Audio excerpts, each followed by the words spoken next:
जोरदार तालियों की गड़गड़ाहट के साथ पास्टर निखिल राजगुप्ता का इस मंच पर हम स्वागत करें।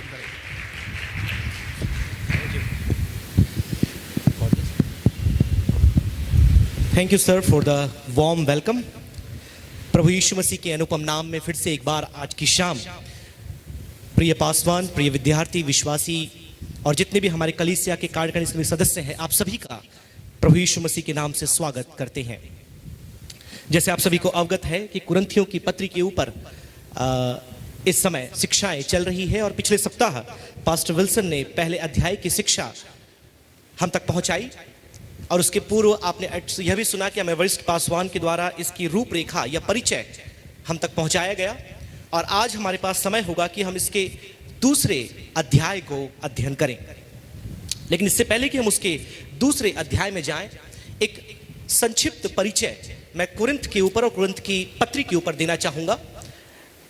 आप देख सकते हैं कि भौगोलिक रीति से कुरिन्थ की जो स्थिति थी, जो स्थान था, वह एथेंस से केवल 80 किलोमीटर दूर था। और दूसरा फायदा यह था कुरिन्थ में कि वहां पर 2 बंदरगाह थे, 2 पोर्ट थे। और आपको यह मालूम होना चाहिए, जब भी कोई नगर आर्थिक बातों में बढ़ता है, उन्नति करता है, वहां पर सांसारिकता, पाप और तमाम प्रकार की बुरी बातें भी बढ़ने लगती है। बिल्कुल आप समझ सकते हैं, जैसे यहां से भोपाल की जो दूरी है, बिल्कुल उतनी ही दूरी कुरिन्थ की थी एथेंस से। और एथेंस जो था अपने समय का सबसे मेजर, एथेंस, एंटियोक और ये सारे जो शहर थे, उस समय के सबसे बड़े शहरों और प्रमुख शहरों में से एक थे। और कुछ जो बाइबल के धर्म विज्ञानी हैं, टीकाकार हैं, वो तो ये मानते हैं कि कुरिन्थ अपने समय का लॉस वेगस था। आज लॉस वेगस क्या है आप सबको पता है। जितने लोगों को नशा करना है, जितने लोगों को गेम खेलना है, गैम्बलिंग, जितने लोगों को तमाम प्रकार के पापों के तरीकों को आजमाना है, और यदि पैसा है तो वो लॉस वेगस जाते हैं। बहुत बड़ा शहर है, आपने फिल्मों में, पेपर में उसका नाम सुना होगा। तो कीनर जो थियोलॉजियन है, क्रेग स्किनर, वो बोलते हैं कि इतना ज्यादा कुरिन्थ में पाप, बुराई, भ्रष्टाचार, दुराचार, साथ में संपन्नता, आर्थिक उन्नति, भौतिक विलासिता लोगों के जीवन में बहुत अधिक था। ना केवल इतना, आप देखेंगे नेक्स्ट स्लाइड में, उसके संदर्भ के लिए मैंने कुछ और बातें वहां पर लिखी है। यही वो स्थान था जहां पर पौलुस का ठट्ठा उड़ाया गया था। किस बात के लिए? जब उसने पुनरुत्थित मसीह का प्रचार किया, जब उसने उस यीशु के बारे में बताया जो मृतकों में से जी उठा है, इन लोगों ने उसका मजाक उड़ाया। उसके पीछे कारण था, क्योंकि यहां के जो लोग थे वो हाईली इन्फ्लुएंस थे 2-3 दर्शन शास्त्र के द्वारा। आप में से कुछ लोगों ने जो चर्च हिस्ट्री पढ़े हैं उनको मालूम होगा कि प्रारंभिक कलीसिया के स्थापना के समय कुछ दर्शन थे जिन्होंने आध्यात्मिक रीति से मसीह की शिक्षा और मसीह के प्रचारकों को प्रभावित किया। उसमें से कुछ शिक्षाएं, एक तो झूठी शिक्षाएं थी, उसके बारे में बात नहीं कर रहा, गैर मसीह शिक्षाएं जो बाहर के दर्शन थे, उसमें से कुछ थे जो यहां पर बहुत ही पॉपुलर थे। उसमें से प्लेटोनिज्म, स्टोइसिज्म, सिनिसिज्म, ये सारे दर्शन कम से कम यीशु मसीह से 300 साल पहले आरंभ हुए और अब पहली शताब्दी में पूरे कुरिन्थ में पाए जाते थे, जिसका प्रभाव आगे चल के हम कुरिन्थ की कलीसिया में भी देख सकते हैं। और हमारे वरिष्ठ पासवान ने बहुत अच्छे से बताया किस प्रकार से यहां पर देवदासी की प्रथा थी। 1000 देवदासियां मंदिर में रखी जाती थी, जिन्हें व्यभिचार के लिए इस्तेमाल किया जाता था। कलीसिया के अंदर नहीं, मंदिर में, जो कुरिन्थ में मंदिर था, वहां पर ये सारी चीजें होती थी। एथेंस में ये होता था। ये सारे शहर जो थे इस प्रकार के दैवीय पाप में भी पाए जाते थे। ऐसे एक परिवेश में पौलुस 1.5 साल यहां पर रहा। प्रेरितों के काम पुस्तक 18 अध्याय में आपको इसका जिक्र मिलेगा।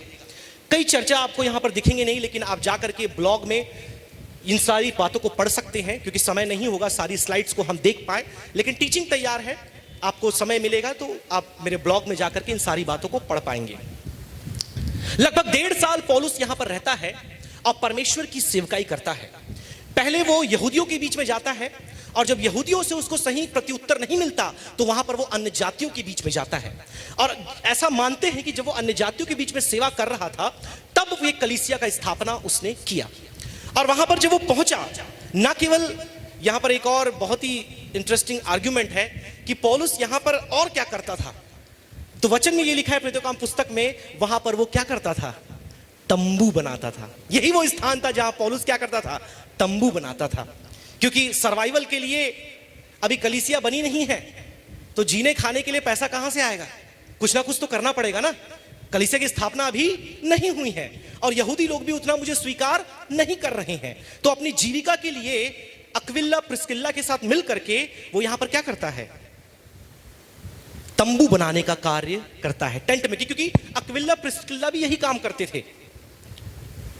उन लोगों का व्यवसाय भी तंबू बनाने का था। तो part time ministry and part time business करके वो अपना जीविका चलाते हुए, परमेश्वर की सेवा करते हुए उसने इस कलीसिया की वहां पर स्थापना की।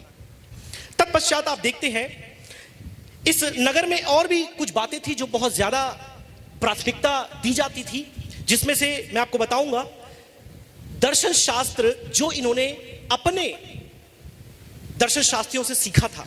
जैसे कि आप सबको मालूम होगा एरिस्टोटल के बारे में, प्लेटो के बारे में, सोक्रेटिस के बारे में, और जो अलेक्जेंडर द ग्रेट था वो सोक्रेटिस का ही डिसाइपल था। इन सभी ने एक बात को सिखाया कि वाक्य पटुता और दर्शन शास्त्र, इन दो बातों को जीवन में महत्व देना। तो पूरा का पूरा जो ग्रीक वर्ल्ड है या यूनान जो एक प्रांत है, पूरा जो प्रदेश उस समय का था, अपने आप में अपने दर्शन शास्त्र के लिए, मतलब ज्ञान के लिए, और अपने वाक्य पटुता, ओरेटरी, रेटोरिक के लिए जाना जाता था। और यही दोनों बातों का प्रभाव आप पूरे पत्र में देखेंगे। पौलुस को भी इस समस्या का सामना करना पड़ा। लेकिन इनका जो दर्शन शास्त्र था वो ये था, जिसका प्रभाव कलीसिया के अंदर हमको दिखाई देगा जब पत्रिका हम अध्ययन करेंगे, कि जो शरीर है वो क्या है? वो पापमय है, ईविल है। लेकिन जो प्राण है, आत्मा है, वो क्या है? अच्छा है और भला है। The body is evil but the soul and the spirit is good. अब इसका प्रभाव क्या पड़ता है? देह के साथ जो पाप करना है कर लो, देह के साथ जो बुराई करना है कर लो, ये तो मिट्टी में मिल ही जाएगा, लेकिन अपनी आत्मा को बचा लो। और इसका खंडन करने के लिए पौलुस ने पूरा 15 अध्याय लिखा। इस पत्री में पढ़ेंगे 15 chapter completely dedicated to the concept of body and the resurrection. क्योंकि वो ये मानते थे, ये सारी अभिलाषाएं, पाप जो मैंने आपको बताया, वो ये मानते थे हम शरीर से करते हैं तो करने दो, इसमें कोई गलती नहीं है। इसलिए आप पढ़ेंगे immorality was one of the major issues in the church at Corinth. क्योंकि जो कुछ समाज में चलता है वो धीरे धीरे कलीसिया के अंदर भी क्या होता है? आ जाता है। और इस कलीसिया में वही समस्या हुई। तो इस दर्शन शास्त्र का एक गहरा प्रभाव आप कलीसिया के अंदर लोगों में देख सकते हैं। समय आगे बढ़ रहा है, पृष्ठभूमि में बहुत सी बातें बताने की इच्छा तो है, लेकिन हम थोड़ा आगे बढ़ जाएंगे। चलते हैं हम उसके नेक्स्ट स्लाइड में। अब पौलुस को जो एक बहुत बड़ी समस्या, जैसे मैंने आपको बताया, इस कलीसिया में बहुत सी समस्याएं देखने को मिला, लेकिन एक सबसे बड़ी समस्या जो उसके ऊपर आई वो थी उस प्रश्न उसके प्रेरिताई की सेवा के ऊपर, the question of his apostleship and his leadership. क्योंकि जब पौलुस यहां पर सेवकाई करके गया, उसके बाद बहुत से लोग आ गए। उन बहुत से लोगों में जो सबसे पहले आया वो कौन था? पास्टर विल्सन ने उसके बारे में बताया, अपोल्लोस। कौन था वो? बोलिए ना, थोड़ा एकदम डरिए मत, थोड़ा हम धीमे भी जाएंगे, परिचय है इसलिए थोड़ा स्पीड चल रहा है। कौन था वो? अपोल्लोस। अब ये अपोल्लोस कौन था, इसका आप परिचय जब आप सुनेंगे आप भी थोड़े भौचक्के हो जाएंगे और थोड़ा आप भी इंप्रेस हो जाएंगे। क्योंकि जब ऐसा परिचय हम सुनते हैं हमको बहुत अच्छा लगता है। पढ़िए, चलिए पास्टर विल्सन के पास एक माइक पहुंचा दीजिए, वो सहायता करेंगे। पढ़िए 18 अध्याय प्रेरितों के काम पुस्तक, उसकी 24 आयत।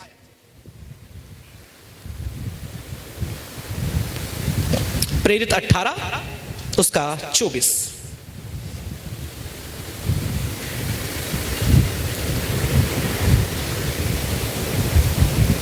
अपोलोस नामक एक यहूदी जिसका जन्म सिकंदरिया में हुआ था, जो विद्वान पुरुष था और पवित्र शास्त्र को अच्छी तरह से जानता था, इफिसुस में आया। विद्वान तो था, बहुत बढ़िया अनुवाद है, लेकिन अगर आप मूल भाषा में जाएंगे तो वहां पर शब्द जो आया है वो आया है एलोक्वेंट। याद रखें, मैंने आपको बताया था दो मुख्य विषय जिसको पूरे यूनानी लोग महत्व देते थे, वो क्या था? Speech, oratory, rhetoric and philosophy. तो ये जो व्यक्ति है, इसके लिए जो शब्द मूल भाषा में इस्तेमाल किया गया वो कह गया इलोक्वेंस। इलोक्वेंस का मतलब होता है जो बोलने में बहुत माहिर और बहुत आगे या अपने आप में एक पराकाष्ठा में पहुंचा हुआ जो व्यक्ति होता है, उसके लिए वो वर्ड यूज किया जाता है। तो यहां पर उस अपोलोस के लिए वही शब्द यूज किया जा रहा है कि यह व्यक्ति बोलने में बहुत माहिर था और बुद्धिमान था और साथ में परमेश्वर के वचन में, शास्त्रों में पारंगत था। और ना केवल इतना, बाद में आप पढ़ेंगे उसी के आगे वो उसकी मुलाकात होती है अक्विला प्रिस्किल्ला के साथ। ये वही लोग थे जो पौलुस के संग थे, और जब उनकी मुलाकात उससे होती है वो बोलते हैं तुझे हम और अच्छे से वचन सिखाते हैं। तो उसको लेकर के एक स्पेशल ट्रेनिंग चलता है उसका, मतलब इतना माहिर, इतना पढ़ा लिखा, इतना विद्वान, इतना एलोक्वेंट, इतना वाक्य पटुता जानने वाला, अब उसका स्पेशल ट्रेनिंग चल रहा है किस चीज में? अक्विला प्रिस्किल्ला के द्वारा, और प्रभु के वचन को उसे सिखाया जा रहा है। मतलब आप समझिए, ऐसा परिचय या ऐसा कैरेक्टर सुनने के बाद अच्छे अच्छे लोग उसकी ओर क्या हो जाते हैं? आकर्षित हो जाते हैं, क्योंकि सामान्य व्यक्ति ये नहीं था। और अब जब ये पौलुस के जाने के बाद 1.5 साल की सेवकाई पौलुस ने कर ली, और जब अब ये चला गया तो अब ये व्यक्ति लीडरशिप में आ गया। अब जब ये लीडरशिप में आया तो जैसे मैंने आपको बोला, यहां के जो लोग थे उनको क्या पसंद था? अच्छा बोलने वाला, अच्छी भाषाओं का ज्ञान रखने वाला, अच्छी साहित्यिक यूनानी बोलने वाला, अच्छे से ग्रीक वर्ड्स को जानने वाला, तमाम प्रकार के विद्वान और ज्ञान के साथ ये व्यक्ति अब लोगों को प्रभावित करने लगता है। और लोग क्या करते हैं, उसने जानबूझ के प्रभाव नहीं भी डाला, लेकिन लोग क्या कह लिए कि अब तो हमारा अगुआ कौन है? अपोल्लोस है। और जो लोग अब भी पौलुस के प्रति वफादार थे वो बोलते हैं कि पौलुस हमारा क्या है? अगुआ है। और इन बातों ने कलीसिया के अंदर सबसे पहली और बड़ी समस्या को उत्पन्न किया, जिसे हम कहते हैं division in the church.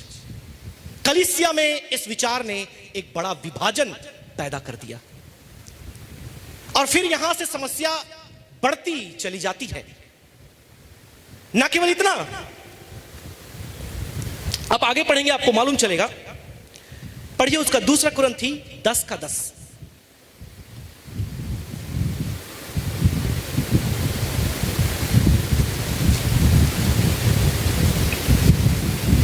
Second Corinthians 10:10। क्योंकि वे कहते हैं, अब सुनिए, अब कुरिन्थ के लोग क्या बोलते हैं पौलुस के बारे में अपोलोस से मिलने के बाद? ध्यान से सुनिए। क्योंकि वे कहते हैं हाँ। उसकी पत्रियां तो गंभीर और प्रभावशाली है, हाँ, परंतु जब वह सामने होता है हाँ, तो वह देह का निर्बल और हाँ, वक्तव्य में हल्का जान पड़ता है। आप देखिए, जब वो सामने होता है तो देह में क्या बोला? क्या कहा पास्टर विल्सन ने? सुना आपने? देह में वो निर्बल, और वक्तव्य में मतलब पर्सनालिटी कैसा है उसका? हल्का, बहुत हल्का, कमजोर। और आजकल लोगों को क्या पसंद आता है? देखने में आकर्षक, बोलने में प्रभावशाली, और पर्सनालिटी में आकर्षक, सुंदर। अपोलोस था ना, यंग अलेक्जेंड्रियन, इंग्लिश में लिखा है young Alexandrine, who was you at the same time mighty in the scripture and eloquent. Plus Bible training भी मिल गया उसको अक्विला प्रिस्किल्ला के द्वारा। मतलब एकदम पारंगत, माहिर, प्रवीण वो बन गया। और उसके सामने पौलुस को क्या बोलते हैं? देखने में एकदम निर्बल, कमजोर, हल्का फुल्का, और कुछ कमजोरी भी उसके अंदर होगी, क्योंकि पौलुस खुद बोलता है, मैं जब तुम्हारे बीच में था मैं कमजोरी में था, थरथराता कांपते हुए था, और भय मेरे अंदर था। अभी आएंगे हम दूसरे अध्याय में। In the light of all this लोगों ने अपने आप को बांट लिया। अब तीसरे का भी नाम वहां पर आया होगा, लेकिन कम से कम एक के बारे में तो मैं आपको बता दूं कि विभाजन का कारण हमेशा क्या होता है। जब लोग एक व्यक्ति के अंदर की आत्मिक बातों को छोड़कर जब शारीरिक, भौतिक और बाहरी बातों पर ध्यान देते हैं, वहां पर क्या हो जाता है? विभाजन हो जाता है। That's the major issue of 1 Corinthians. अब धीरे से सारी बातों को छोड़ते हुए हम अपने अध्याय में आएंगे। वो अध्याय है कौन सा? दूसरा। लेकिन सॉल्यूशन, भले उसमें हम अध्ययन नहीं कर पाए, लेकिन उसका सॉल्यूशन पौलुस क्या देता है? पौलुस ये नहीं बोलता कि तुम ज्ञान, प्रवीणता, वाक्य पटुता, वचन की ज्ञान, इन सारी बातों से दूर हट जा, वो ये नहीं बोलता। क्योंकि कुछ लोग ये सोचते हैं इन सारी बातों का पौलुस एंटी इंटेलेक्चुअल था। क्या था वो? एंटी इंटेलेक्चुअल, मतलब ज्ञान विरोधी। कई लोग, और एक जन तो पूरा मैन्युस्क्रिप्ट लेके आ गया मेरे पास, और मैन्युस्क्रिप्ट में पूरा प्रचार यहां करने वाला था कि Paul was against intellect and wisdom and all those things. उसको पूरा 3 घंटा बैठकर सुधार करना पड़ा मुझे। Paul was not anti intellectual, क्योंकि उसने बोल दिया ना, जब मैं तुम्हारे पास आया तो I did not come with the excellence of speech. लेकिन आगे आप देखिए, तुम लोग परिपक्व नहीं थे, इसलिए मैंने उतने डीप नॉलेज और विजडम का इस्तेमाल नहीं किया। वो खुद बोलता है 6वीं आयत में। But lot of people misunderstand. Paul was the man who used the persuasive words to reach out people with the gospel. आप पढ़िए, पूरे प्रेरितों काम पुस्तक में लगभग 6 से 7 बार आया है। वो जाकर लोगों से विवाद करता रहा, जाकर लोगों से तर्क वितर्क करता रहा, जाकर लोगों से बातें करता रहा, जाकर शास्त्रों में से ज्ञान बांटता रहा, और बैठकर घंटों घंटों यहूदियों, शास्त्रियों, फरीसियों के साथ वो क्या करता रहा? परमेश्वर के ज्ञान की बातों की चर्चा करता रहा। Paul was not anti-intellectual. Paul was an intelligent man with the Spirit of God. And we shall see that further as we move in chapter 2. So, Paul is not arguing for a cheap anti-intellectualism. But here Paul actually argues that we should evaluate and use our intellect in the light of the guidance of Holy Spirit and Word of God. इसलिए उसने कहीं पर भी Apollos का खंडन नहीं किया, कहीं पर भी नहीं किया। बस उसने ये बोला कि इन सारी बातों से आकर्षित ना होकर के हमारे संदेश का मुख्य विषय क्या होना चाहिए? क्राइस्ट क्रूसिफाइड, मसीह जो क्रूस पर मारा गया, मसीह जो हमारे लिए अपने आप को कुर्बान कर दिया। अब 30 मिनट मेरे पास है। Let's delve into the our portion, this chapter 2. लेकिन उससे पहले एक जनरल आउटलाइन, या come to the general outline. ये आउटलाइन देते हुए जो मेरा अपना है मैं आप तक पहुंचाऊंगा। पूरे पुस्तक का मैंने 6 भागों में विभाजित किया है। I have divided entire book into 6 chapters. ये बता करके अपन सीधे चैप्टर में जाएंगे। सबसे पहला भाग, जो पहला अध्याय 1 से लेकर 9 तक है, डिफेंडिंग अपोस्टलशिप। अपने प्रेरिताई की, सेवकाई की वो क्या करता है? स्थापना करता है, रक्षा करता है, पहले भाग में। फिर दूसरे भाग में आएंगे, पहला अध्याय 10वीं आयत से लेकर चौथा अध्याय 21 आयत तक। You see division in the church, कलीसिया में विभाजन, जिसका मुख्य परिचय मैंने आपको दे दिया है। तीसरे पॉइंट में आप आएंगे 5वें अध्याय पहली आयत से लेकर तो 6वें अध्याय 20वीं आयत तक, डेकेडेंस इन द चर्च, कलीसिया के अंदर भ्रष्टाचार, अनैतिकता, डेकेडेंस इन द चर्च। फिर आप आएंगे उसके चौथे भाग में 7वां अध्याय पहली आयत से लेकर 14 अध्याय 40 आयत तक आप देखेंगे डिफिकल्टीज इन द चर्च, कलीसिया के अंदर मुश्किलातें। फिर आप देखेंगे 5वां 15 अध्याय 1 से लेकर 58, वो है डॉक्ट्रिन ऑफ रिजरेक्शन, पुनरुत्थान का सिद्धांत, द डॉक्ट्रिन ऑफ रिजरेक्शन। 16 अध्याय पहली आयत से दूसरी आयत तक आप देखेंगे, बहुत जरूरी है वो डिवीजन, डोनेशन। यरूशलेम की कलीसिया के लिए डोनेशन वो जरूरी है। दूसरे कुरंथी में भी ये आया है, पहले कुरंथी में भी है। तो याद रखिए, सब डी से चालू होता है। Defending, division, decadence, difficulty, doctrine and donation, and that is how the book ends. अब हमारा जो अध्याय है, जो हमारा चैप्टर है, आइए, वो भी 5M से बना हुआ है। 5M में उसको विभाजित किया है हमने। ध्यान से इसे सुनिएगा, और ये समझ ना आए तो दोबारा जाकर के फिर से सुनिएगा, क्योंकि ये मुझे लगता है आज वर्तमान की सेवकाई के क्षेत्र में सबसे अधिक महत्वपूर्ण विषय है। सबसे पहली बात, पहली आयत से लेकर तो उसकी 3री आयत तक मैं चाहूंगा पास्टर विल्सन पढ़ने में सहायता करें। हे भाइयों, हाँ, जब मैं परमेश्वर का भेद सुनाता हुआ तुम्हारे पास आया तो शब्दों या ज्ञान की उत्तमता के साथ नहीं आया, क्योंकि मैंने यह ठान लिया था कि तुम्हारे बीच यीशु मसीह वरन क्रूस पर चढ़ाए हुए मसीह को छोड़ और किसी बात को न जानूं। मैं निर्बलता और भय के साथ और बहुत थरथराता हुआ तुम्हारे साथ रहा। सबसे पहली बात आप देखते हैं इस 3 आयतों में रह करके आपको मालूम चलेगा द माइंड ऑफ प्रीचिंग। पौलुस जब प्रचार करने के लिए कुरिन्थ के लोगों के पास गया, उसके मन में एक बोझ था, उसके मन में एक विषय था। I am getting the spirit of preaching, क्योंकि प्रचार का विषय है। आज बहुत से लोग प्रचार कर रहे हैं, but what is in the mind of preaching, not mind of preacher, the mind of preaching. Mind of preacher बहुत सी बात हो सकती है, लेकिन जो प्रचार का मुख्य सार है या मुख्य विषय है वो क्या होना चाहिए? पौलुस खुद कहता है, I had nothing in my mind than to preach the Christ which was crucified. मसीह जो क्रूस में मर गया, मैं केवल उसका संदेश लेकर के तुम्हारे पास आया। मेरे प्रियो, आज जब हम सभी अपने आप को तैयार कर रहे हैं प्रभु के वचन का प्रचारक होने के लिए, तमाम विषयों के बीच में होने पाए कि हमारा विषय भी क्या हो जाए, क्राइस्ट क्रूसिफाइड। मसीह जो हमारे लिए क्या हुआ, मारा गया। क्योंकि अगर वो मसीह क्रूस पर नहीं मरा तो हमारा उद्धार निरर्थक है, और यदि वो ये मसीह नहीं आने वाला जिसके बारे में वो आगे बताएगा, हमारी आशा निरर्थक है। इसलिए पौलुस बोलता है, जब मैं तुम्हारे पास आया, my preaching had only one thing as a central figure, that is the Christ crucified. और फिर ये बताते हुए वो तुलनात्मक, देखिए ध्यान से रखिए, जब व्यक्ति तुलना करता है उसके पीछे कारण होता है। पौलुस वहां तुलना क्यों कर रहा है? That I did not come with the excellence of speech. वो बताना चाहता है कि बहुत से लोग आज कलीसिया के अंदर घुस गए हैं, वो मसीह क्रूस पर मरा वो नहीं बता रहे। वो क्या बता रहे हैं? अपनी वक्रपटुता, अपनी वाक्यपटुता, अपना दर्शन शास्त्र, अपना ज्ञान, अपनी बाहर की जो बातें, वचन की नहीं, बाहर की जो बातें हैं वो कलीसिया के अंदर लेकर के आ रहे। लेकिन मैंने ऐसा नहीं किया, इसलिए शायद तुम में से कुछ लोगों ने मुझे आकर्षित नहीं समझा और तुमने अपने लिए दूसरा अगुआ बना लिया। मेरा उद्देश्य तुम्हें अपनी तरफ खींचना नहीं था, मेरा उद्देश्य तुम्हें मसीह की तरफ खींचना था। हालेलुया। और वो मसीह कौन है? जो क्रूस पर तुम्हारे लिए मर गया।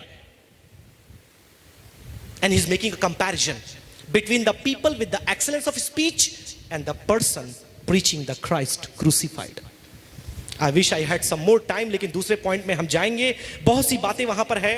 वो कहता है दूसरी आयत में, For I determined not to know anything among you, मतलब मैंने सुनिश्चित किया था कि तुम्हारे बीच में जब मैं आऊंगा मैं कुछ भी नहीं बताऊंगा या कुछ और विषय में नहीं बोलूंगा, लेकिन मैं केवल एक ही विषय बताऊंगा, प्रभु यीशु मसीह जो क्रूस पर मरा।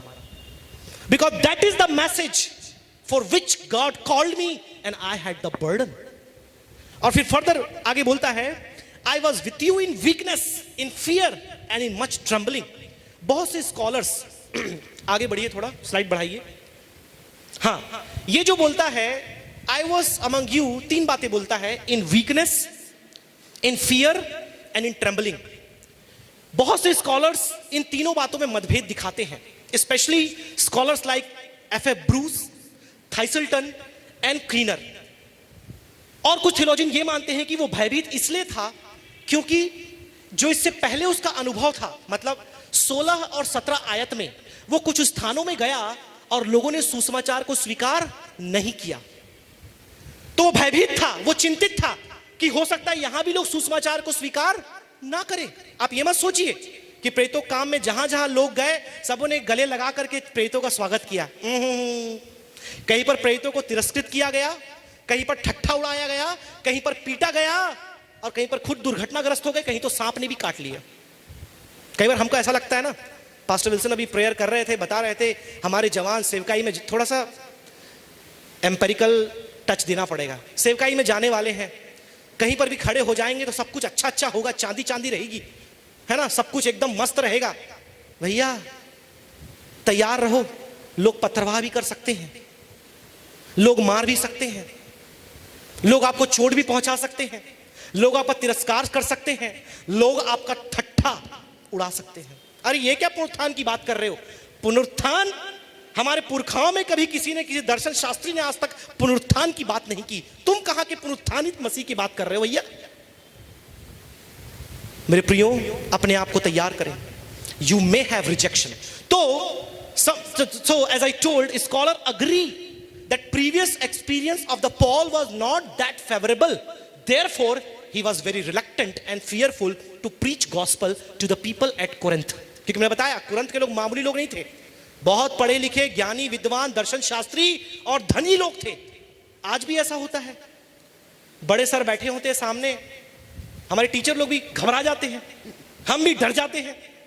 इतने सालों से प्रचार कर रहे, इतने सालों से बोले कि सर बैठे हैं बस, मतलब फिर वहां पर पैर कांपना लाजमी है।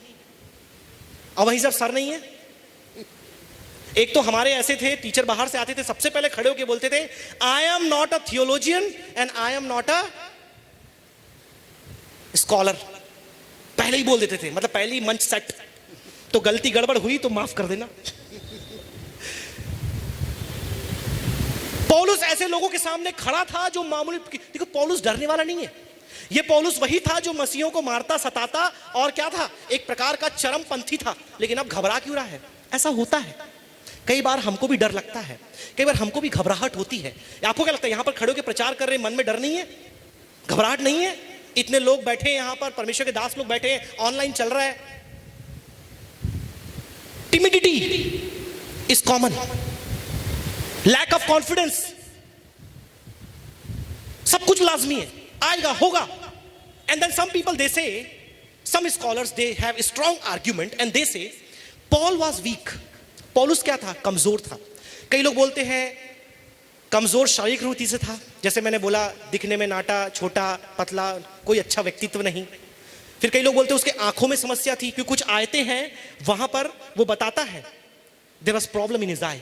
फिर कुछ लोग ये बोलते हैं कि उसके शरीर में काटा था, मतलब कोई एक बहुत बड़ी बीमारी उसको लगी हुई थी, जिसके कारण वो बहुत कमजोर था, बहुत निर्बल था, बार बार उसके अंदर वो कमजोरी उसको खाई जाती थी।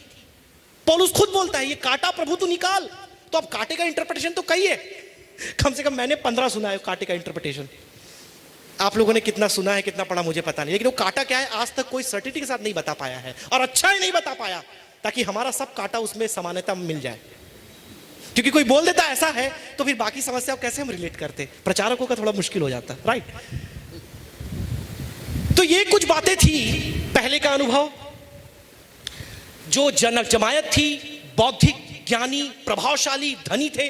फिर तीसरा, उसके अंदर जो दुर्बलता, कमजोरी थी, वो सारी बातें थी। और फिर सम people also say he was holding word of God. प्रभु के वचन को जब वो पकड़ा था, वो थरथरा और कांप रहा था। लेकिन कहीं और वो नहीं हुआ, केवल कुरिन्थ में क्यों हुआ, if that is the point. तो कई और बातें उस पर अपन जा सकते हैं, लेकिन हम आगे बढ़ेंगे क्योंकि काफी सारे पॉइंट्स हैं। मैं चाहूंगा आप will quickly go to the second point, फिर से आ जाए उन 5 स्लाइड्स में। या मैं चाहूंगा पास्टर विल्सन की चौथी आयत को पढ़ने में सहायता करें। और मेरे प्रचार में ज्ञान की लुभावने वाली बातें नहीं। हाँ, कि कुछ लोग कलीसिया के अंदर हैं जो ज्ञान की, दर्शन शास्त्र की, ग्रीक फिलॉसफी की लुभावनी वाली बातें बता बता के लोगों क्या कर रहे हैं, अपने पॉकेट में डाल रहे हैं। लोगों को भी डाल रहे हैं, उनके पैसों को भी डाल रहे हैं। आजकल बहुत से ऐसे लोग हैं, ऐसे ज्ञान की बातें बताएंगे, आपका पास्टर तो जानता ही नहीं, आप मेरे पास आ जाओ। मैंने पहले भी इसके बारे में बताया है। Many people claim exclusive knowledge of the scripture. Many people claim mysterious knowledge of the word that nobody knows. Pastor Wilson को प्रकाशन मिल ही नहीं सकता जो मेरे पास है, और रात को 1:30 बजे मिला है वो मुझे। वो पास्टर जयंता के पास आ ही नहीं सकता, कितना भी पढ़ ले आ नहीं सकता ना, क्योंकि वो मुझे मिला है, मेरे पास है। आपको कैसे मिलेगा? मेरी बाइबल तो उधर से आई है। ऐसे ऐसे प्रचारक आज उठ खड़े हुए हैं, बिल्कुल कुरिन्थ की कलीसिया के समान, जो एक्सक्लूसिव, मिस्टीरियस, हिडन नॉलेज को रखने का दावा करते हैं, और लोगों को क्या करते हैं, अपने पॉकेट में डाल के घूमते हैं। विभाजन कर देते हैं कलीसियाओं में, और समय होता तो कुछ रियल लाइफ एग्जांपल्स आपको देते। तो बोलता है the method of preaching, go back, method of preaching, second point, the method of preaching. Paul says his method of preaching was nothing, but it was demonstration of the power and the spirit of God. It was demonstration of the power and the spirit of God. हम कई बार demonstrate क्या करना चाहते हैं, अपनी शक्ति, अपनी ताकत, अपना ज्ञान, अपने शब्द की लुभावने वाली बातें, अपना व्यक्तित्व, सब कुछ हम लोगों को अपनी ओर खींचना चाहते हैं। बट पौलुस की पद्धति ये नहीं थी। पौलुस की पद्धति थी परमेश्वर और पवित्र आत्मा का प्रदर्शन। और यह प्रदर्शन कब होगा? जब आप उसके वचन का प्रचार करोगे।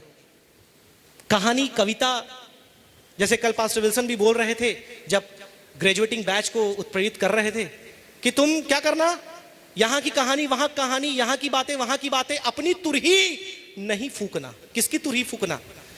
Christ crucified and his world. उसकी पद्धति क्या थी? Demonstration. Go to next slide. Demonstration of God's power. Before this yeah, demonstration of God's spirit and his power.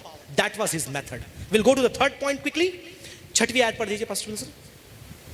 फिर भी सिद्ध लोगों में हाँ, हम ज्ञान सुनाते हैं। देखिए पौलुस यहां पर ये नहीं बोल रहा कि हम ज्ञान नहीं सुनाते। ध्यान से सुनिए, पहली दूसरी आयत में पढ़ दिया कि ज्ञान की बातों के साथ नहीं आया, लेकिन पौलुस बोलता है छठवीं आयत में हम ज्ञान की बातें सुनाते हैं, लेकिन किसके बीच में? सिद्ध लोगों में। सिद्ध मतलब तुम लोग क्या हो? आप लोग नहीं, कुरंत के आप लोग तो अरे माहिर लोग हैं, आप लोग प्रवीण है सबके सब। ये कुरंत के लोग कौन है? कुरंत के लोग कौन है इस आयत के अनुसार? सिद्ध नहीं, बच्चे। पहली बार तो पौलुस गया, पहली बार में क्या मार मार के खाली स्थान बना देगा? नहीं, पहली बार गया। तो तुम लोग क्या हो?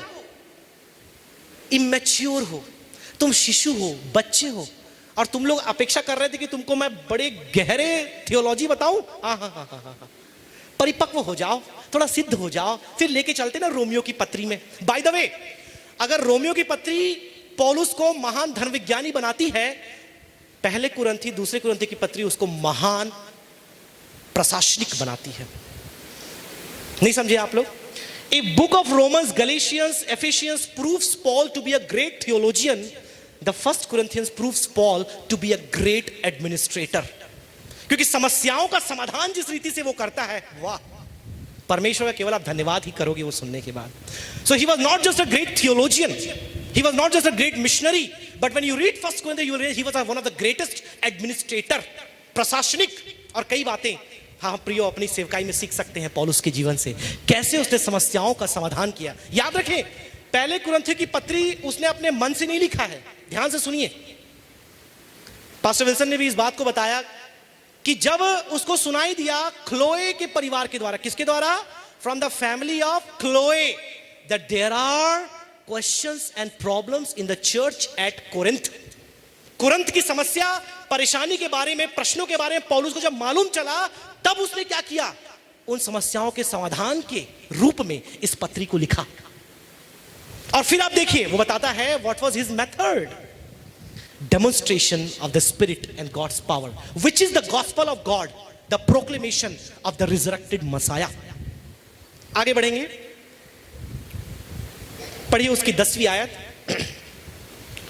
परंतु परमेश्वर ने उनको अपनी आत्मा के द्वारा हम पर प्रकट किया। अब देखिए the means of wisdom.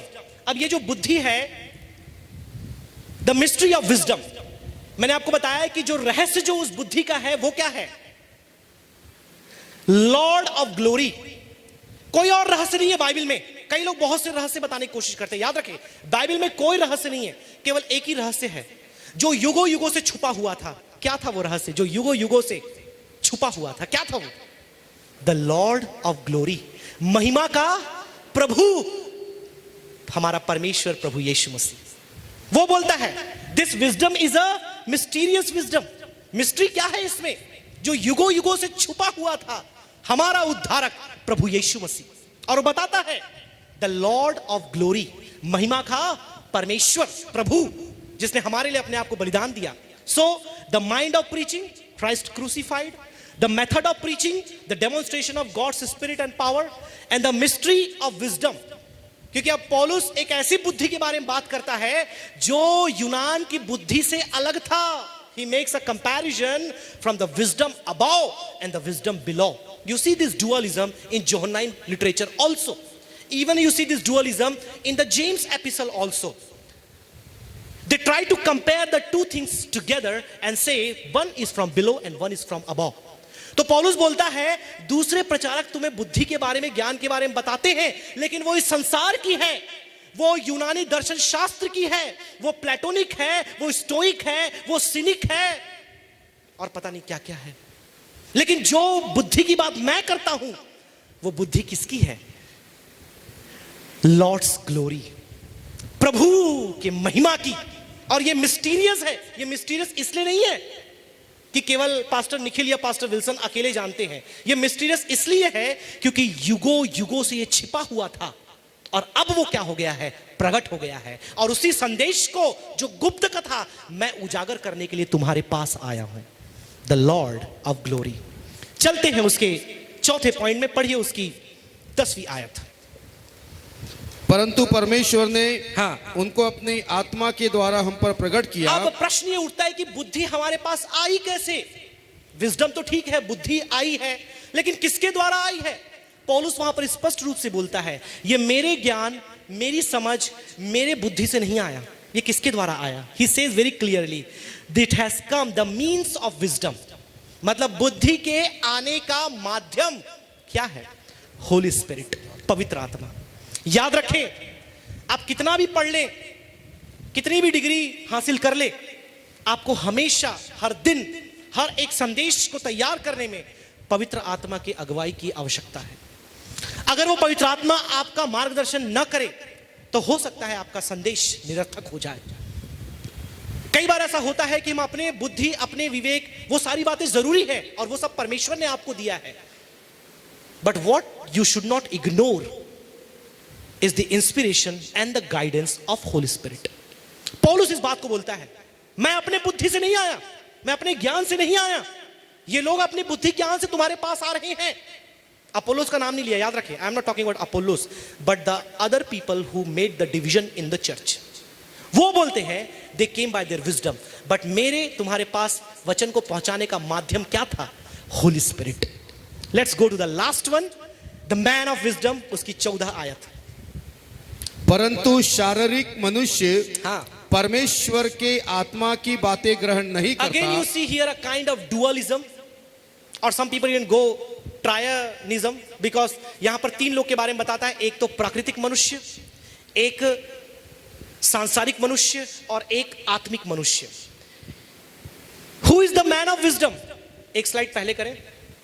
Who is the man of wisdom? क्योंकि विजडम तो आ गया, विजडम का माध्यम भी आ गया, but who is the man of wisdom? कौन है ये व्यक्ति जो बुद्धि वाला है? वो बोलता है कि जो सांसारिक मनुष्य है या जो प्राकृतिक मनुष्य है वह परमेश्वर की बुद्धि की बातें नहीं समझ सकता। He tells it. कौन समझ सकता है बुद्धि की बातें? One who receives things of God, जो परमेश्वर की बातों को ग्रहण करता है, वो कौन है? The man of wisdom. अगर आप बुद्धि वाले व्यक्ति बनना चाहते हैं, और यहां पर बताता है the man of wisdom does not accept anything. कुछ भी सामने आ गया, पुलपिट से प्रचार कर दिया, यूट्यूब में सुन लिया, व्हाट्सएप में फॉरवर्ड कर दिया, प्रभु ने भेजा होगा, नो नो नो। वहां लिखा है द मैन ऑफ विजडम जजेस ऑल थिंग। आप पढ़िए वो लास्ट के 2 आयत जाकर के, वहां लिखा है द मैन ऑफ विजडम जजेस all thing and evaluates all thing. सारी बातों का न्याय, जांच पड़ताल, परख करने के बाद वो क्या करता है? उसको स्वीकार करता है, अपनाता है और आत्मिक मनुष्य बनता है। तो बुद्धिमान व्यक्ति क्या बन जाता है? आत्मिक। कई बार मेरे प्रियो ऐसी बातें हम तक पहुंचाई जाती है, इसलिए बोलता हूं हमेशा लोगों क्या बने? बीरियन क्रिश्चियन बने। बीरियन क्रिश्चियन, बीरिया के विश्वासी कौन थे? जो भी सुनते थे वचन के साथ उसको जांच पड़ताल करते थे और परखते थे। और पौलुस कहता है अ मैन ऑफ विजडम और द स्पिरिचुअल मैन, उसकी क्वालिटी क्या है? वो सब कुछ ग्रहण करता है लेकिन उसकी जांच करता है। लेकिन कुरंथ के लोग जांच नहीं कर रहे थे। वो क्या कर रहे थे? आन दो, प्लेटोनिज्म आने दो, स्टोइसिज्म आने दो, डुअलिज्म आने दो, शरीर बुरा है आत्मा अच्छा है, पाप करते रहो, आने दो, अपने घर वालों के साथ गलत काम करने दो, विभाजन होने दो। मेरे प्रियो, आज कई ऐसी शिक्षाएं दुनिया में चल रही है, but you should become a man of wisdom और a spirit filled man in order to evaluate and test and receive which is profitable and spirit called. Let's quickly move. कुछ और बातें भी थी इसके बाद वाले स्लाइड में, लेकिन उसको हम छोड़ देंगे। पूरा बिब्लियोलॉजी आपको यहां पर मिलता है। You see revelation, you see inspiration, you see illumination in this only chapter, लेकिन छुएंगे नहीं उसको। Then you see some of the Greek words मैं लेकर के आया था। इन ग्रीक वर्ड्स का अगर आप अर्थ समझने की कोशिश करेंगे बहुत ही इंटरेस्टिंग है, बट मेरे पास केवल 5 मिनट है, इसलिए सीधा मैं 3 प्रैक्टिकल लेसन्स में जाना चाहूंगा, क्योंकि शिक्षा बिना प्रैक्टिकल लेसन्स की कोई मतलब नहीं है। टीचिंग्स विदाउट प्रैक्टिकल लेसन, बिना व्यवहारिक पाठ के शिक्षा का कोई अर्थ नहीं रह जाता। इसलिए इस अध्याय की शिक्षा के बाद कम से कम 4-5 थे, लेकिन काट करके 3 रखा मैंने। 3 basic lessons that we all should take and go from this place. सबसे पहली बात, don't get attracted to the claims of superior wisdom और revelation other than Christ crucified. परमेश्वर के वचन और जो मसीह क्रूस में हमारे लिए मरा है, उसको छोड़ करके अगर कोई भी कहीं की भी बातें करे, कुछ भी बोले, अगर परमेश्वर के वचन से उसका वास्ता नहीं है, परमेश्वर के वचन में उसका सपोर्ट नहीं है, परमेश्वर के वचन में उसका जिक्र नहीं है, उसको तिरस्कृत कर दे।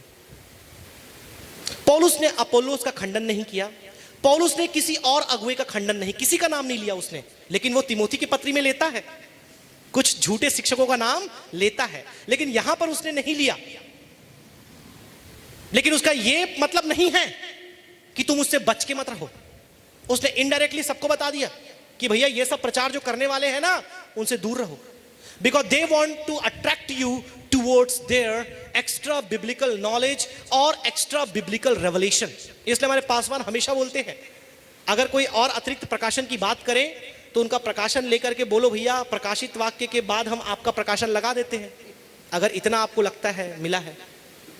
क्योंकि आजकल बहुत से लोग कई प्रकार के प्रकाशन की बात करते हैं, लेकिन समय आता है वो सब झूठे हो जाते हैं। अब तक कम से कम 130 के लगभग भविष्य वक्ता जिन्होंने अंत का भविष्यवाणी किया, सब मर गए। और कई भविष्यवक्ता तो मैंने खुद देखे हैं, भविष्यवाणी किया और फिर सब निपट गए लोग अपनी आंखों से, अपनी आंखों से। So be careful. I am not against prophecy, I am not against revelations and everything, but be careful. Don't get attracted to the claims of superior wisdom and revelation other than Christ crucified. Second lesson, acquire the skills, acquire the excellence, acquire the eloquence, acquire the communications, but depend and boast only in Christ Jesus. ध्यान से सुनिए, हमारे Bible college में हम hermeneutics पढ़ाते हैं, हम होमिलेटिक्स पढ़ाते हैं, हम कम्युनिकेशन पढ़ाते हैं, तमाम प्रकार के विषय हम पढ़ाते हैं। पौलुस ने सारी बातें बोल दी, इसका मतलब ये नहीं वो सब पढ़ना आज से बंद कर दो। सारे स्कॉलर ये बोलते हैं जो पौलुस का लैंग्वेज है वो इतना साहित्यिक है, पूरे बाइबल में ऐसी भाषा कहीं देखने को नहीं मिलती। The word that Paul has used. इसलिए अभी 10 का 10 जो पढ़ा दूसरा कुरिन्थी, वहां क्या लिखा है, पौलुस के जो लेख है वो समझने में क्या है, बहुत मुश्किल है।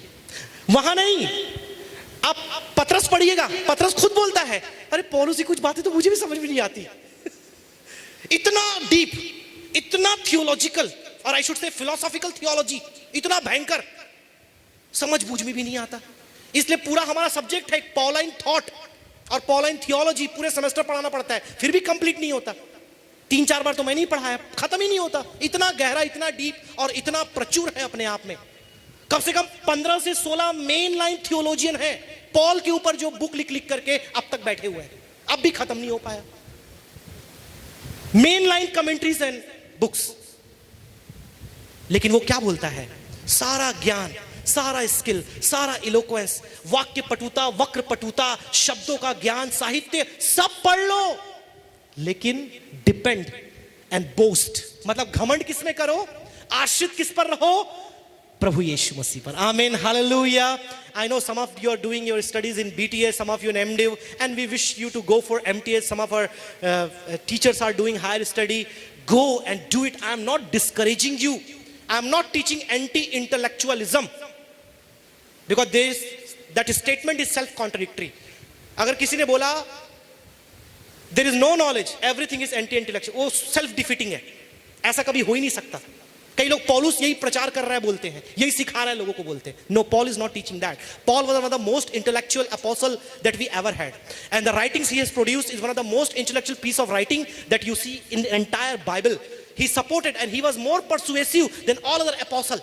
and he reached far beyond everybody because he acquired the skill and the knowledge and eloquence and writing and literature and vocabulary and word and theology, but he always dependent on the Lord. और उसके घमंड का कारण क्या था, उसके अभिमान का कारण क्या था? प्रभु यीशु मसीह। अंतिम बात, don't get attracted to the communicator rhetorics but the content that is the Christ। ये बहुत इंपॉर्टेंट है क्योंकि this was again the major issue. कलीसिया के अंदर लोग रेटोरिक के पीछे, रेटोरिक क्या है?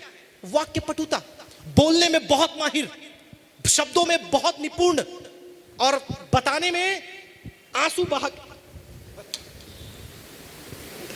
अभी बहुत पॉपुलर है हमारे राजनीति के परिवेश में, नाम नहीं बताऊंगा, बार बार रोते हैं और रो रो के सबको लूट लेते हैं। एक आंसू बहा दो, खत्म। कम से कम 30 आर्टिकल लिखा गया है, रेटोरिक एंड नो डिलीवरी। मतलब बोलने में, प्रतिज्ञा वायदा देने में बहुत आगे, लेकिन पूरा करने में टेटे फुस। आई होप यू अंडरस्टैंड किसके बारे में बात कर रहा हूं। बातें बड़ी बड़ी, प्रतिज्ञाएं, वायदे बड़े बड़े, लेकिन डिलीवरी, पूरा करना फुस। आज बहुत से लोग हैं, प्रचार ऐसा करेंगे जैसे कि अभी यहां पर मंच गायब कर देंगे, या एक दो जो मर गए उसको तुरंत जिंदा कर देंगे। ऐसा इतना पावरफुल रेटोरिक, वाक्य पटुता, वक्र पटुता, ओ मैन। लेकिन डिलीवरी, इसलिए मैं हमेशा लोगों को बोलता हूं, मेरे स्टूडेंट को, don't believe everything said from the pulpit, believe the thing that is said of the pulpit. Don't get attracted with the personality from the pulpit, get attracted with the personality outside of the pulpit. जैसे हमारे बड़े sir बोलते ना, मंच में दूत, बाहर भूत। हाँ, we all tend to become angels when we get the mic, but when we are without mic, does our life substantiate the message we preach? वही बोलता है, हमारा ग्लोरी, हमारी महिमा कम्युनिकेटर की ओर नहीं जाना चाहिए। हमारी ग्लोरी, हमारी महिमा, हमारा आकर्षण मसीह के पीछे, जो कंटेंट ऑफ द मैसेज है। आज बहुत से लोग जो प्रचार कर रहे हैं, शिक्षा दे रहे हैं, तमाम प्रकार की बाहर की बातें बताकर लोगों को विभाजित कर रहे हैं। और बता रहा हूं, कई कलीसियाएं बढ़ चुकी हैं यूट्यूब पे प्रचारकों को सुन सुन के, क्योंकि वो बहुत आकर्षित हैं। एक जवान को मैं पूछा, अरे यार तुम हमेशा इसका वीडियो अपने स्टेटस में लगाते हो, है ना, ये प्रचारक तुमको क्या अच्छा लगता है इसमें? और कितना हैंडसम दिखता है वो, फटा हुआ जींस पहन के आता है, यीशु का लॉकेट लगाता है और उसके डोले शोले भी बड़े बड़े हैं। और प्रचार क्या करता है? अरे छोड़ो ना, तो प्रभु यीशु मसीह का प्रचार करता है, आप देखो देखो उसको। मैं बोला, ये क्या बात हुई भाई? You are attracted to the person, you are attracted to communicator. What about the message? What about the content? मेरे प्रियो, आज पौलुस से हम इस बात को सीख लें। पौलुस अपनी ओर किसी को आकर्षित नहीं किया, इसलिए कहा ये जो विभाजन है ये इसलिए हुआ है कि तुम इंसान को देख रहे हो। वो बोलता है, ना मैंने तुम्हें क्या किया, पानी दिया, ना मैंने तुम्हें बढ़ाया। किसने बढ़ाया? परमेश्वर ने। तो मुझसे आकर्षित मत हो, परमेश्वर से आकर्षित हो। मेरे कारण विभाजित मत हो, लेकिन परमेश्वर के लिए एकता में आ जाओ। आइए अपनी आंखों को बंद करें, आइए अपनी आंखों को बंद करें, अपने आप को परमेश्वर के हाथों में समर्पित करें। जो वचन हमने सुना है, जो शिक्षा हमने प्राप्त की है, अपने आप को उसके सुपुर्द कर दें। धन्यवाद प्रभु तेरे सुंदर वचनों के लिए। धन्यवाद करते पिता परमेश्वर की फिर से एक बार तूने हमें स्मरण दिलाया कि तमाम प्रकार के आकर्षणों के बीच हमारा ध्यान, हमारे प्रचार का विषय केवल और केवल यीशु मसीह, जो हमारे लिए क्रूस पर मारा गया, गाड़ा गया और फिर से लेने वाला है, हमें लेने के लिए जो आने वाला है, और जिससे हमारा पुनरुत्थान होगा, केवल उसका हम प्रचार करने पाए। ऐसा वर दे पिता परमेश्वर कि तमाम ज्ञान को प्राप्त करने के बाद, सारे धर्म विज्ञान, दर्शन शास्त्र, मनोविज्ञान, सारी शिक्षाओं को पाने के बाद हम केवल और केवल तुझ में निर्भर रहें और हमारे घमंड का कारण केवल मसीह यीशु हो जाए, होने पाए। पिता परमेश्वर, किसी व्यक्ति विशेष को हम देखकर आकर्षित ना हो, उसकी प्रतिभाओं को, उसकी गुणों को, उसकी कलाओं को, उसकी सुंदरता को, उसके पहरावे को, उसके बोलने के तरीके को देखकर हम आकर्षित ना हो, लेकिन उसके संदेश को, उसके मैसेज को, और जो मसीह है उसकी ओर हम आकर्षित हो जाएं। धन्यवाद करते प्रभु, हमारे वरिष्ठ पासवान को तूने भला चंगा रखा है। फिर से एक बार प्रार्थना करते प्रभु, उनका जो सर्जरी होने वाला है तेरे हाथों में सौंपते हैं। तू आश्चर्य काम कर अपने दास के जीवन में। धन्यवाद करते हैं पास्टर विल्सन की आपने सहायता की पिता, सभा के सदा तेरा अनुग्रह उनके साथ बना रहा। पूरी वर्शिप टीम को तू आशीषित कर, जितने प्रिय विश्वासी आए, जितने विद्यार्थी आए, हर एक को आशीषित कर। होने पाए आज का इस वचन हम सब के लिए बड़ी आशीष का कारण हो। जितने ऑनलाइन सुन रहे हैं तेरा अनुग्रह उनके ऊपर रहने पाए। धन्यवाद करते हैं, प्रार्थना सुना यीशु के नाम से मांगते हैं, आमीन। अब परमेश्वर पिता का प्रेम, प्रभु यीशु मसीह का अनुग्रह और पवित्र आत्मा की संगति और सहभागिता हम सबों के साथ प्रभु यीशु मसीह के दोबारा आगमन तक होता रहे। सब मिलकर बोलें आमीन, हालेलुया। प्रभु आप सबों को आशीष दे, सभी को जय मसीह की। Praise the Lord.